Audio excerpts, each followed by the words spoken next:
परमेष्ठी भगवान की, 24 तीर्थंकर भगवान की, देवादिक जराट श्री आदिनाथ भगवान की, चंदा प्रभु स्वामी की, अंतिम तीर्थेश प्रभु महावीर स्वामी की, परम पूज्य मुनि कुंजराज आदि सागर जी महामुनिराज के, परम पूज्य तीर्थभक्षर में महावीर कीर्ति जी महामुनिराज के, परम पूज्य वत्सरत्न विमल सागर जी महामुनिराज के, परम पूज्य युग से तपस्वी सम्राट श्रीमती सागर जी महाराज के, परम पूज्य वर्तमान के वर्धमान अध्यात्म सरोवर के राजहंस राष्ट्र गौरव आचार्य भगवान श्री श्रील सागर जी गुरुदेव की, उपस्थित धर्म स्नेही प्यारी प्यारी भव्यात्माओं, आज बड़ा पावन मंगल दिवस, पंच कल्याणार्थ आचार्य भगवान का श्री शंकर का मंगलमय भावनगर में भव्य मंगल में प्रवेश हुआ। यहाँ के मुखिया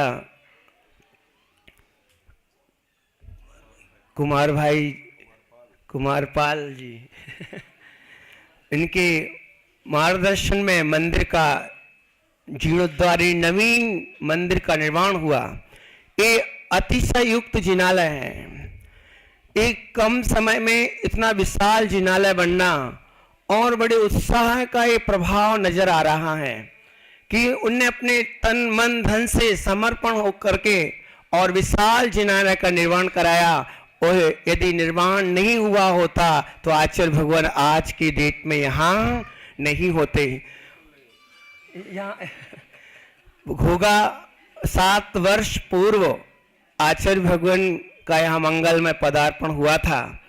वही पुरानी यादें आज ताजी होती जा रही हैं कि यहाँ स्वाध्याय करते थे, नीचे वहाँ सिद्धचक विधान हुआ था और यहाँ से घोगा जी की ओर विहार हुआ था। वहाँ कि मंगलमय जिनालयों का दर्शन करके आचार्य भगवान ने मंगलमयी प्रेरणा दी कि यहाँ ये जिनालय जो जीर्ण शीर्ण हो रहे हैं और हमारे दिगंबर जैन का यहाँ ऐतिहासिक स्थल है, जहाँ श्रीपाल राजा कहते हैं धवल सेठ की कुदृष्टि हुई तो उनको वहाँ जहाज से गिरा दिया गया, तो तैरते तैरते रत्नद्वीप के किनारे आए थे। वही स्थान है जहाँ उनने अपने स्पर्श हाथों का स्पर्श करते ही दरवाजे का खुल जाना हुआ था और यहाँ के राजा ने अपनी बेटी का पाणी ग्रहण उनसे कराया था। यानी बहुत ऐतिहासिक नगरी है और यहाँ जिनालय दिगंबर जैन का मंदिर होना ये अपने आप में बहुत बड़ी उपलब्धि है। घोगा नगरी, वहाँ एक भी जैन परिवार नहीं। भावनगर के सुश्रावक जन वहाँ निरंतर भगवान की पूजा वंदना के लिए पहुँचते हैं। ये आप सबके ये कर्तव्य भी बनता है और ये दायित्व बनता है कि ऐसे पावन तीर्थ का साल समान करना और उसको वृद्धि कराना, जैन धर्म की प्रभावना करना। कुमार भाई बड़े निरंतर इसमें प्रयासरत हैं। ये बहुत बड़ी उपलब्धि है जहाँ दिगंबर का अस्तित्व सा ही नजर नहीं आ रहा है, पर वहाँ एक विशाल जिनालय होना ये अपने आप में बहुत बड़ी उपलब्धि। पंच कल्याणक महामहोत्सव आप देखेंगे भगवान आदिनाथ स्वामी का, उनके जीवन चरित्र का यहाँ मंचन किया जाएगा और बृहद स्तर पर भगवान जिनेंद्र का पंच कल्याणक महामहोत्सव मनाया जाएगा, जिसमें दूर सुदूर से देश विदेश से यात्रीगण इसमें भाग लेंगे, लाभ लेंगे। ज्ञानियों, ऐसे पवित्र वातावरण जब हमारे जीवन में होंगे तभी हम अपने आत्म स्वरूप को समझ पाएंगे। आत्म स्वरूप को समझने के लिए हमें ऐसे पवित्र धर्म को चाहिए, हमें ऐसी समाज चाहिए, ऐसा परिवेश चाहिए। जब तक हमारे पास, आज देख रहे अहमदाबाद से आचार्य भगवान का विहार हुआ, रास्ते में एक भी जैन परिवार नहीं मिले।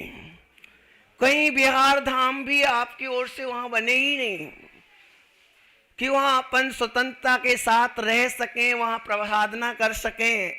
यह समाज के अभाव का यही प्रभाव होता है।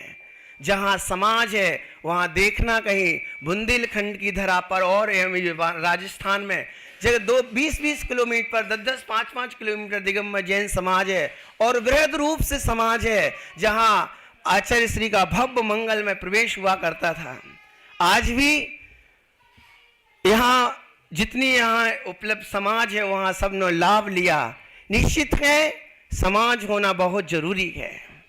आज अपने संतान को वो संस्कार दो कि उस पवित्र जैन धर्म को वो पालन कर सकें, और अपने धर्म की वृद्धि के लिए हमें परिवार का नियोजन व्यवस्थित करना होगा, तो ही जैन धर्म आगे बढ़ सकता है। इतना पवित्र शासन, जिस शासन में हमें आत्म स्वरूप का परिचय होता है। अहो आत्मन, हमें आज तक उस स्वरूप की दृष्टि नहीं बन पाई हमारी। ओहो चेतन, आज तक हम उस शुद्ध स्वरूप की भावना भी नहीं कर पाए। आप गृहस्थ हो तो भावना तो कर ही सकते हो। चेतन, भावना यदि होगी तो हमारे जीवन में भी वो चरितार्थ होगा। आप गृहस्थ हैं, आप मुनि नहीं हैं, आप शुद्धोपयोगी मुनि नहीं हैं कि आप उस शुद्ध आत्मा में रह पाएंगे। आचार्य भगवान जैसे उस शुद्ध आत्मा की भावना तो छोड़ो, उस शुद्ध भावना में ही रहते हैं, शुद्ध और शुभ भावना में लीन रहते हैं। ज्ञानी, आप गृहस्थ हैं तो शुद्ध भावना को भा सकें, ऐसा हमारे पर आपास का परिवेश होना चाहिए। वो भावना हमारी गृहस्थी में हो, आप घर में हो तो भावना करो मैं चेतन स्वरूप आत्मा हूं, मैं भी भगवत स्वरूप हूं। जब तुम अपने आप को चैतन्य महसूस करोगी कि मैं भगवत स्वरूप हूं, मैं भी परमात्म शक्ति से संपन्न हूं, तब तुम कहीं जाके उस दिशा में पुरुषार्थ कर पाओगे, भगवान के पंच कल्याणक मनाओगे। तो यही हमें प्रेरणा मिलेगी कि भगवान एक साधारण सी आत्मा, हमारी जैसी ही एक आत्मा, इतनी विराटता को कैसे प्राप्त हुई है, इतनी बड़ी उपलब्धि उनने कैसे हासिल की है, इतने सद्गुणों का विकास अपने जीवन में कैसे किया है, इतनी ऊंचाइयां उनने कैसे पाई है, त्रिलोक पूज्यता को कैसे पाया है। एक सामान्य सा जीवन जीने वाला जीव और त्रिलोक पूज्य बन जाता है। ज्ञानी महावीर स्वामी कह के गए हैं कि हे चेतन, शुद्ध दृष्टि से तुम भी भगवान आत्मा हो, तुम भी प्रभु हो सकते हो। हाँ, ये मंगलमय उद्बोधन सुनकर के एक त्रिंच गति के जीव भी सम्यक को प्राप्त हो जाते हैं कि तुम भी भूले भगवान हो। हाँ, आप भी भगवान हो। आचार्य भगवान अपने उपदेशों में कहते हैं कि तुम भी भगवत स्वरूप हो। जब कोई व्यक्ति आपको बहुत बड़ी विराट उपलब्धि का परिचय कराए, आपको विश्वास नहीं होता है कि मैं भी इस उपलब्धि से संपन्न हूं।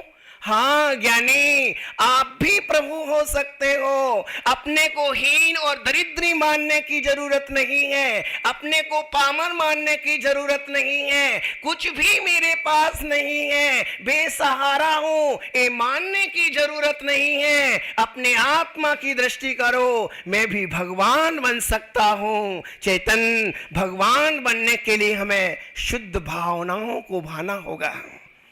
आज श्री संघ में जब सभी श्रावक अहमदाबाद से प्रतिदिन विहार कराते हुए दौड़ दौड़ करके आते, सुबह 6 बजे विहार होने के पहले तैयार हो जाते हैं और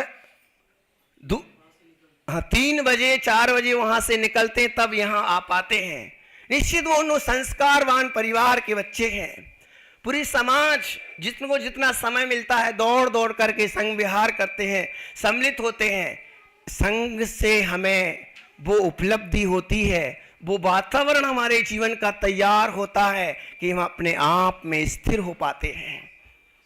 ना जाने दूर दूर से ज्ञानियों त्यागियों का समूह मिलना अत्यंत दुर्लभ है।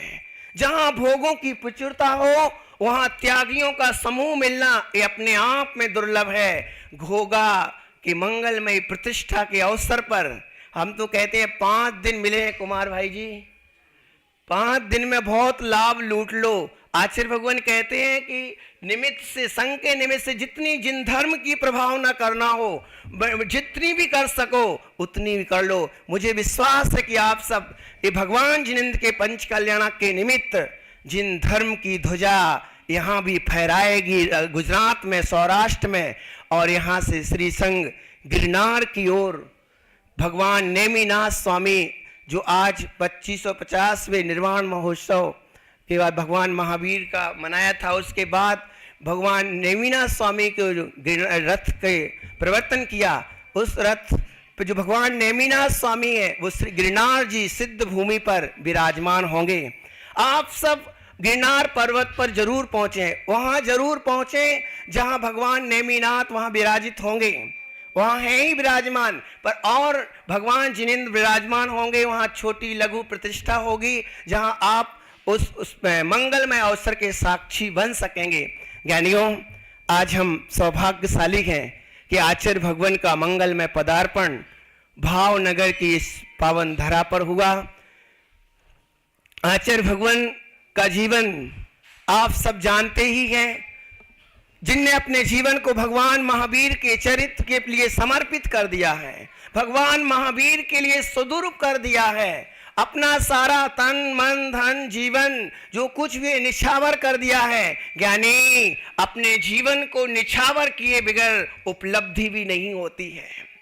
निछावर करना होगा। मन मेरा भगवान के दर्शन के लिए, चिंतन के लिए, वचन मेरा जिन धर्म की प्रभावना के लिए, काया मेरी त्याग तपस्या के लिए। अपने जीवन को जब तक समर्पित नहीं करोगे, जैसे श्रावक हैं वो बोलते हैं मेरा जीवन मेरा धन जिन धर्म की प्रभावना के लिए, 1-2-10% अपने घर के लिए बचा लेते हैं और 90% जिन धर्म की प्रभावना में समर्पित कर देते हैं।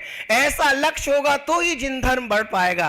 ज्ञानियों, अब आचार्य भगवान से निवेदन करते हैं कि इस मंगलमय धर्म सभा को संबोधन देकर के हम सबका कल्याण करें। इन्हीं मंगल भावना से